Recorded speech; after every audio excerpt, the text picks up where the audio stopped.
Ouverture ce lundi 18 novembre de la 1245e réunion du Conseil de paix et de sécurité de l'Union africaine sur le défi du désarmement, démobilisation, réinsertion et développement et reconstruction post-conflit. C'est le ministre de l'Urbanisme et Habitat qui a ouvert les assises. Dans un message adressé à la nation ce lundi 18 novembre, Martin Fayulu a qualifié l'idée de changement de la Constitution d'une déclaration de guerre. Le leader de l'ECD s'est dit prêt à mobiliser la population pour barrer la route à tout éventuel changement de l'actuelle loi fondamentale. Aux affaires étrangères, les grévistes ont manifesté dans les locaux du ministère ce lundi 18 novembre. Ils revendiquent entre autres l'application intégrale du barème salarial.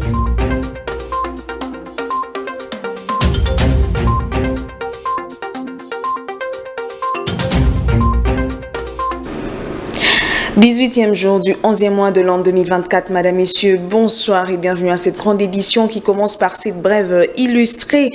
Ouverture ce lundi 18 novembre de la 1245e réunion du Conseil de paix et de sécurité de l'Union africaine sur les défis du désarmement, démobilisation, réinsertion et développement et reconstruction post-conflit par le ministre de l'Urbanisme qu'il a fait au nom de la ministre d'État, ministre des Affaires étrangères empêchées. Les objectifs de cette réunion du haut niveau du CPS sont entre autres renforcer la compréhension et la coordination des programmes, définir le rôle des parties prenantes, évaluer les progrès, protéger les bonnes pratiques, identifier les défis, mobiliser un soutien accru pour consolider la paix et la sécurité.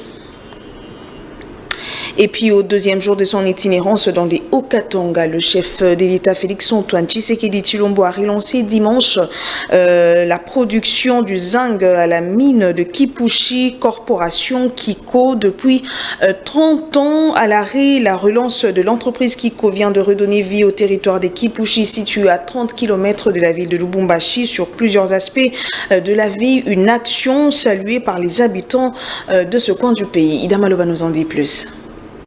Kiko est une mine de zinc à la teneur la plus élevée au monde, soit 36% de teneur en moyenne, découlant d'une jointe venture entre Gécamine et Ivanhoe Mines. Avec la production mensuelle de 45 000 tonnes de zinc, Kiko réalise une production annuelle de 540 000 tonnes et entend augmenter sa production d'ici au premier trimestre 2025. Dans le cadre social, cette entreprise devra énormément contribuer au progrès des entités affectées à travers différents projets communautaires.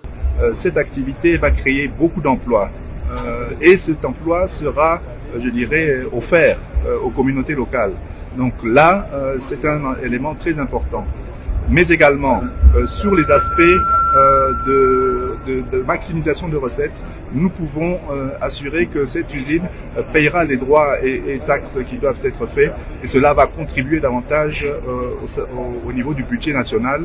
Longtemps plongé dans la pauvreté, le territoire de Kipushi retrouve à nouveau la vie grâce à la relance de cette grande usine de production de zinc en Afrique qui est Kipushi Corporation. La population de Kipushi est plongée dans une joie immense.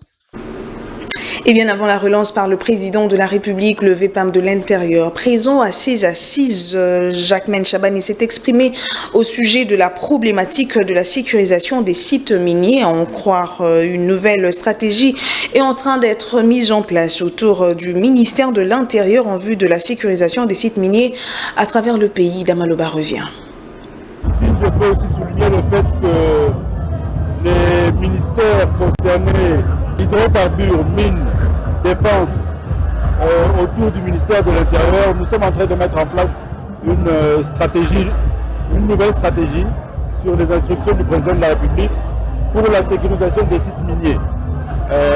Non seulement celui-ci qu'il vient d'inaugurer, mais aussi tous les autres à travers la République, dans les provinces de l'ancien Katanga, au niveau de la province de l'Ituri aussi, mais aussi la question de la présence des ressortissants étrangers sur ces sites-là.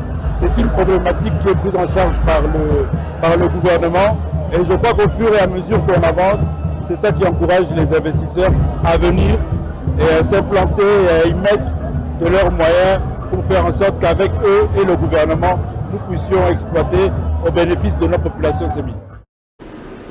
Et restons dans ce coin du pays, l'emploi des jeunes, la relance de l'entreprise Kiko, la situation sécuritaire du pays et la question sur la révision ou le changement de la constitution. Ces questions ont été abordées par le chef de l'État Félix-Antoine Tshisekedi Tshilombo lors de son discours à Kipushi comme à Lubumbashi. Félix Tshisekedi a confirmé qu'il mettra en place l'année prochaine une commission chargée de réfléchir sur la constitution. Regardez.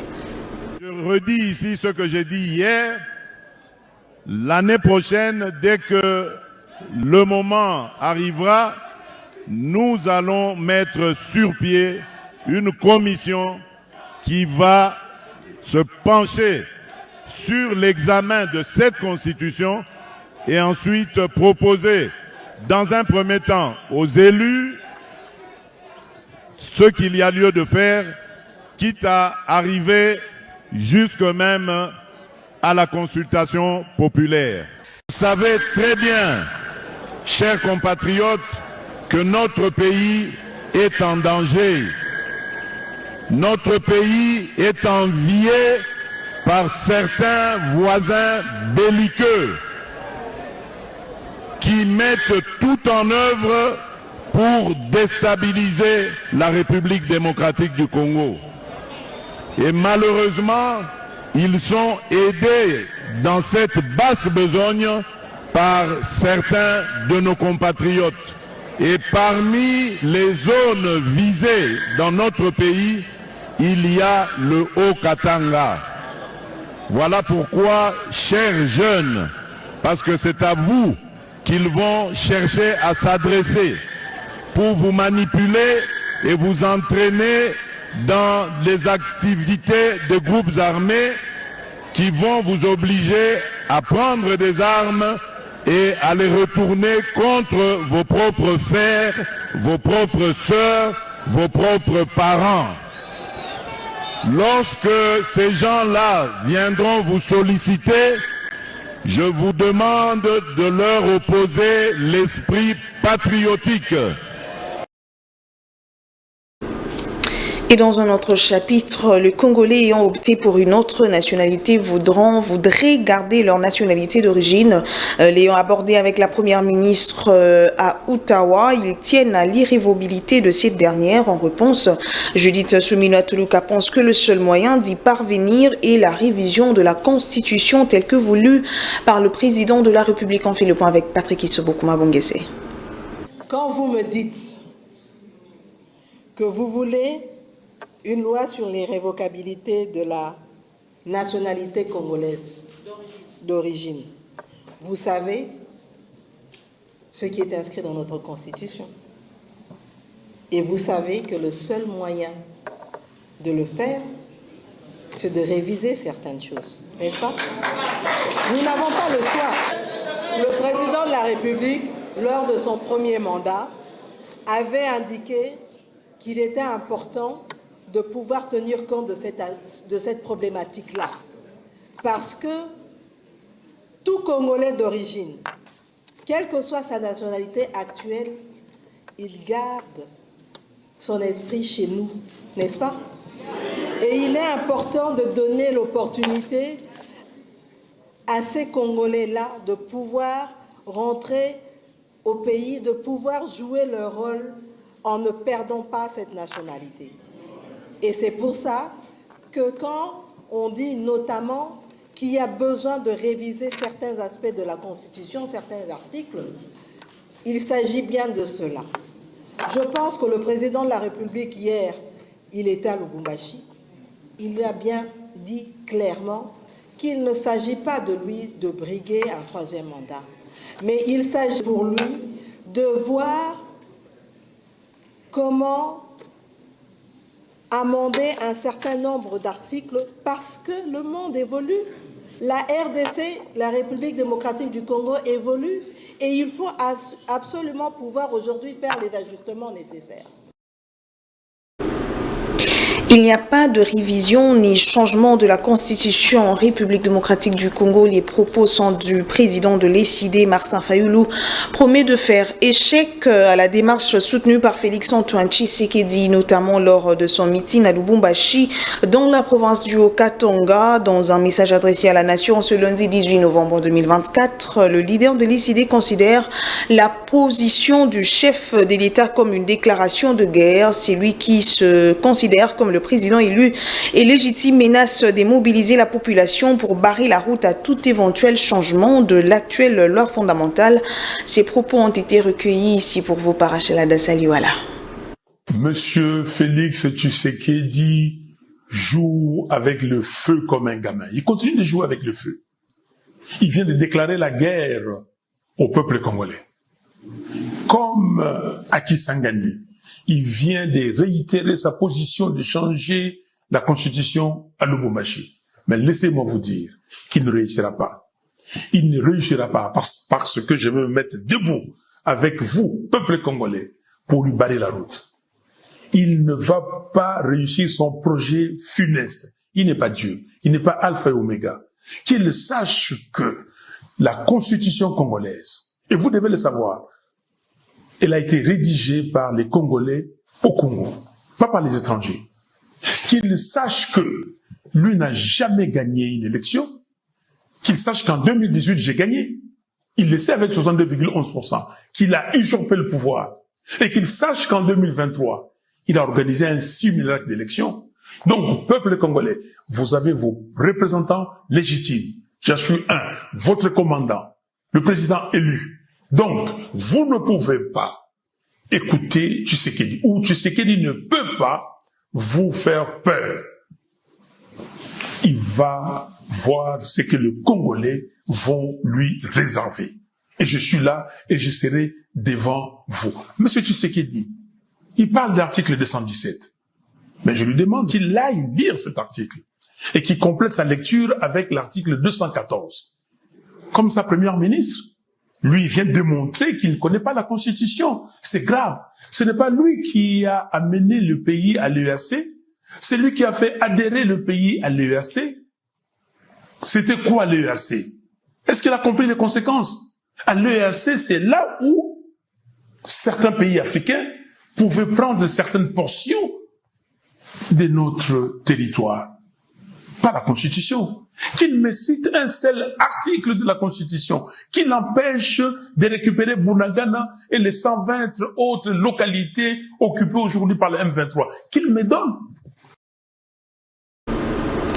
La République démocratique du Congo et la Chambre de commerce Canada-Afrique se mettent d'accord pour des échanges commerciaux. La question a fait l'objet des échanges entre la première ministre de la RDC et la délégation de la Chambre de commerce Canada-Afrique. C'était le dimanche 17 novembre 2024 à Ottawa, au Canada. Patrick Issou revient.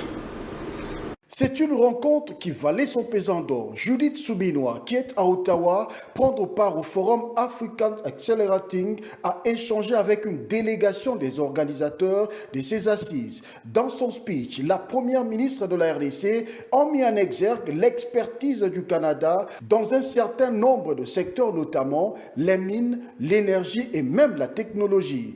Occasion faisant le larron, elle fera un appel pressant aux entreprises canadiennes à travers la Chambre de commerce Canada-Afrique à profiter des opportunités d'investissement qu'offre la République démocratique du Congo. Cela dans le cadre d'un partenariat gagnant-gagnant. Le PCA de la Chambre du commerce Canada-Afrique a de son côté souligné que la République démocratique du Congo est un marché qui intéresse plusieurs investisseurs canadiens. Pour Paula Cadwell, il s'agit de mettre en place un programme pour un partenariat solide avec la RDC dans divers secteurs tels que les mines, l'agriculture, le tourisme, les technologies vertes et les télécommunications. Il faut noter que l'arrivée des entreprises canadiennes en 2025 constituera une première étape d'un long partenariat voulu pérenne entre les deux parties. Ainsi, la première ministre va donner des garanties d'amélioration du climat des affaires en République démocratique du Congo. Côté canadien,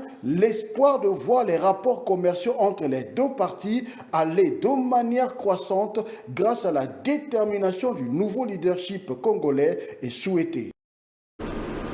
La diaspora congolaise d'Ottawa, édifiée sur l'action gouvernementale, c'est la première ministre Judith Suminwa qui a brossé le tableau de toutes les actions de son gouvernement. C'était au cours d'une rencontre d'échange organisée le dimanche 17 novembre 2024 dans la capitale canadienne. Regardez. De ces échanges, la première ministre a peint le tableau des actions de son gouvernement. Sécurité, économie, sociale et j'en passe, la chef du gouvernement a été plus que convaincante face à un auditoire qui avait soif de l'entendre. Pendant longtemps, on a essayé de faire le développement à partir de Kinshasa. Et on s'est rendu compte que ce n'était pas, le président lui-même l'a dit, que ce n'était pas la meilleure option. La meilleure option, c'est de s'assurer qu'on commence le développement à la base. Maintenant, c'est sûr, nous avons un déficit d'infrastructures. Nous n'avons pas nécessairement de routes partout. Nous n'avons pas d'énergie partout. Et ça, ce sont nos défis. Nous n'avons pas d'accès à l'eau potable partout. Mais aujourd'hui, ces défis-là sont ce qui est notre force. Parce que quand aujourd'hui, par exemple, dans le programme d'action du gouvernement sur base duquel nous avons été investis, mon gouvernement et moi, nous avons parlé de transformation de l'économie et de création d'emplois. Mais c'est justement ces défis-là, cette recherche d'avoir des routes, cette recherche d'avoir de l'énergie qui va permettre aux investisseurs du secteur privé, investisseurs nationaux comme étrangers, de pouvoir travailler pour qu'on ait des routes à travers des partenariats publics-privés, qu'on ait de l'énergie, qu'on ait de l'accès à l'eau. Donc tous ces défis-là sont aujourd'hui des entreprises potentielles pour pouvoir créer de l'emploi. À Ottawa, la première ministre aura des rencontres de haut niveau avec d'un côté les autorités canadiennes et de l'autre les investisseurs de ce pays. À la Chambre basse du Parlement, fin des travaux à la commission ECOFIN et le contrôle budgétaire de recettes additionnelles ont été dégagés.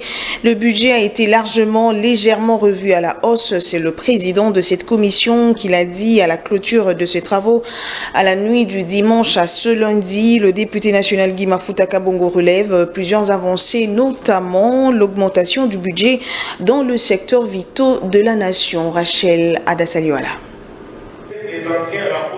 Recettes additionnelles dégagées, des économies des dépenses affectées à des secteurs sensibles et vitaux du pays. Ce sont là quelques avancées relevées par les présidents de l'ECOFIN et contrôle budgétaire Guy Mafuta à la fin des travaux sur la loi budgétaire exercice 2025. C'est une partie de l'étape qui a été franchie, c'est-à-dire que la commission ECOFIN et contrôle budgétaire a validé son rapport général, lequel rapport sera transmis au bureau de l'Assemblée nationale pour la grande plénière du vote de ce projet de loi.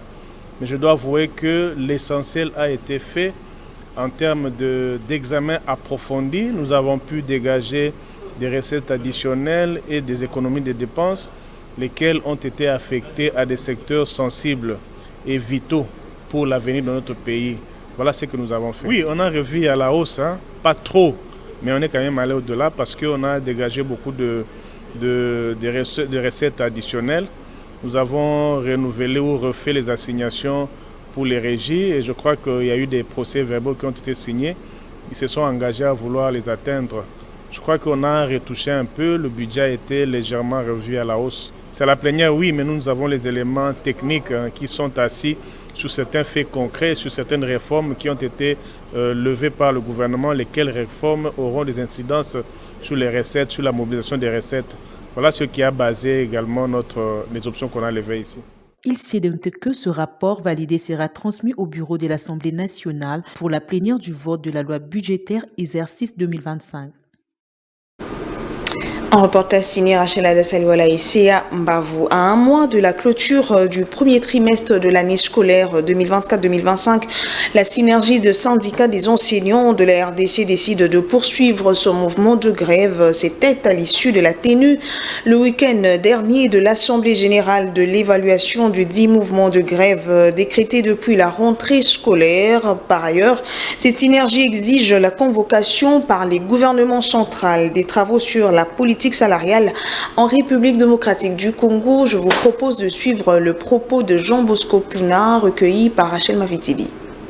Réunis en Assemblée générale le samedi 16 novembre 2024, les enseignants membres de la synergie des syndicats des enseignants de la RDC ont procédé à l'évaluation du mouvement des grèves dans le secteur de l'éducation nationale. Depuis la rentrée scolaire 2024-2025, la synergie des syndicats des enseignants s'étonne du silence des partenaires éducatifs, notamment l'UNESCO, et des associations de parents ANAPECO et APEC face à la dégradation de la situation. Le gouvernement de la République demeure insensible aux revendications légitimes des enseignants qui ont complètement perdu leur pouvoir d'achat. Le gouvernement met les enseignants dans l'impossibilité de faire correctement le travail sur le terrain à cause de la précarité chronique de leur vie sociale. Par conséquent, il nous faut maintenir la pression sur le gouvernement pour que soient convoqués les travaux sur la politique salariale avec l'accompagnement des PTF afin de donner des réponses durables aux problèmes des enseignants NU et NP, de la retraite des enseignants, de l'uniformisation des salaires et primes des enseignants. L'enseignant congolais reste le seul maître de son destin. De ce qui précède, la synergie des syndicats des enseignants de la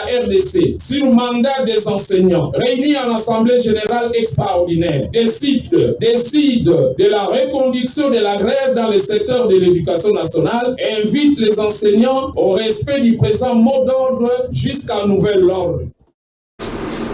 D'un mouvement de grève à un autre, la grève continue au ministère des Affaires étrangères. Ce lundi 18 novembre 2024, les grévistes ont manifesté dans les locaux du ministère. Parmi leurs revendications figurent l'application intégrale du barème salarial et le règlement des arriérés de salaire des diplomates en poste à l'étranger. Suivez.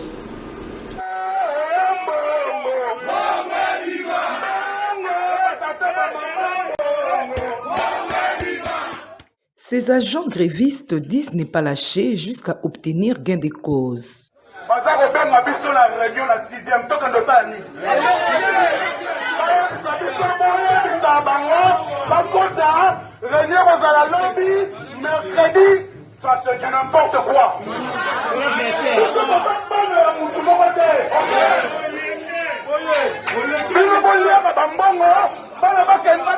Famille n'a pas qu'elle est partie par là, et puis du saut dans la marche, puis à la bilote. Comment ça qu'on voit la bilote? Mon commandant passe à Saint-Lac-Inzambe, Teka Bota Mahawa.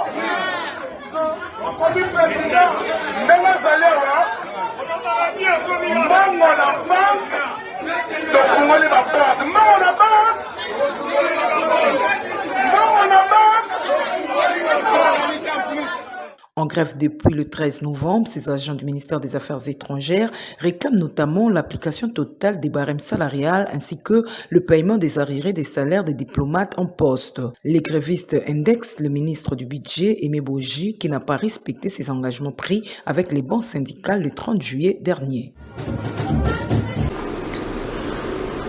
Parlons sport, les sélectionneurs de Léopard a tenu un point de presse d'avant-match RDC-Éthiopie ce lundi 18 novembre 2024. Sébastien de Sarbre est d'abord revenu sur la défaite de la RDC face à la Guinée avant d'assurer que les Léopards vont battre le Walia de l'Éthiopie au stade de Martyrs de la Pentecôte ce mardi 19 novembre. Regardez. La défaite fait partie du jeu.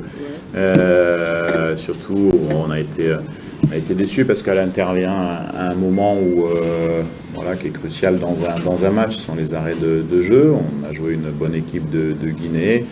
C'est dommage d'avoir concédé ce but. Après, on était sur une série remarquable de victoires. Donc c'est un petit rappel qui fait que il faut se remobiliser de suite. Une équipe a le droit de perdre, mais elle doit se remobiliser immédiatement. On a la chance d'avoir un match demain à domicile et il faudra, en termes de résultats, faire gagner le match de demain. On terminera ainsi une année 2024 qui a été riche en émotions. On a fait 14 matchs officiels cette année. Pour une équipe nationale, c'est beaucoup. C'était la deuxième défaite simplement contre la Guinée sur les 14 matchs de cette année. Si on peut étendre pendant les 2 dernières années et demie, ça fait 20 matchs officiels et 3 défaites. C'est vrai que les 3 défaites, on les a concédées simplement par un but d'écart contre la Côte d'Ivoire, contre le Soudan et là contre la Guinée. Donc je pense que c'est vrai que c'est une défaite, elle ne doit pas remettre en cause tout le travail que les Léopards ont fait et donc voilà, maintenant on est concentré sur le match de demain et c'est ça le plus important. Je suis pas devin et nous on veut gagner les matchs, c'est un gagner au niveau international. Demandez à la Tanzanie. Parlons de l'actualité en dehors de nos frontières avant de nous quitter. Le Sénégalais s'est rendu dimanche aux urnes. C'était pour des élections législatives anticipées, un événement crucial visant à définir la composition des 165 sièges de l'Assemblée nationale pour les 5 prochaines années. Ida Maloba. Rien que 7,4 millions d'électeurs se sont inscrits au Sénégal sur une population de 18 millions d'habitants. Le système électoral sénégalais, avec sa particularité, combine 2 modes de scrutin distincts pour élire les 165 députés de l'Assemblée nationale. Ainsi, 105 sièges sont attribués via un scrutin majoritaire de liste dans les différentes circonscriptions, tandis que 60 sièges restants sont désignés selon un scrutin proportionnel. Le parti dirigé par le président Diomaye Faye, le PASTEF, doit obtenir au moins 83 sièges pour s'assurer une majorité parlementaire et mettre en œuvre son programme de réforme. On n'était pas fiers de l'Assemblée de la 14e législation. Peut-être que celle-là sera meilleure et des bonnes têtes et des bonnes personnes iront là pour le pays. Franchement, j'aimerais que ça change pour qu'on vote là-bas les meilleures politiques. En fait, c'est l'action gouvernementale, c'est l'Assemblée qui contrôle l'action gouvernementale. Donc, nous souhaitons un œil, quelqu'un qui regarde l'action gouvernementale, qui contrôle l'action gouvernementale. Les élections interviennent à la suite de la décision audacieuse du président Bassirou Diomaye Faye, prise en septembre dernier, de dissoudre le Parlement, précédemment dominé par les partisans de l'ex-président Macky Sall. C'était là l'essentiel de l'actualité de ce jour, mais avant de se quitter, on prend les rappels de grands titres. Ouverture ce lundi 18 novembre de la 1245e réunion du Conseil de paix et de sécurité de l'Union africaine sur le défi du désarmement, démobilisation, réinsertion et développement et reconstruction post-conflit. C'est le ministre de l'Urbanisme et Habitat qui a ouvert les assises. Dans un message adressé à la nation ce lundi 18 novembre, Martin Fayulu a qualifié l'idée de changement de la Constitution d'une déclaration de guerre. Le leader de l'ECD s'est dit prêt à mobiliser la population pour barrer la route à tout éventuel changement de l'actuelle loi fondamentale. Aux affaires étrangères, les grévistes ont manifesté dans les locaux du ministère ce lundi 18 novembre. Ils revendiquent entre autres l'application intégrale du barème salarial.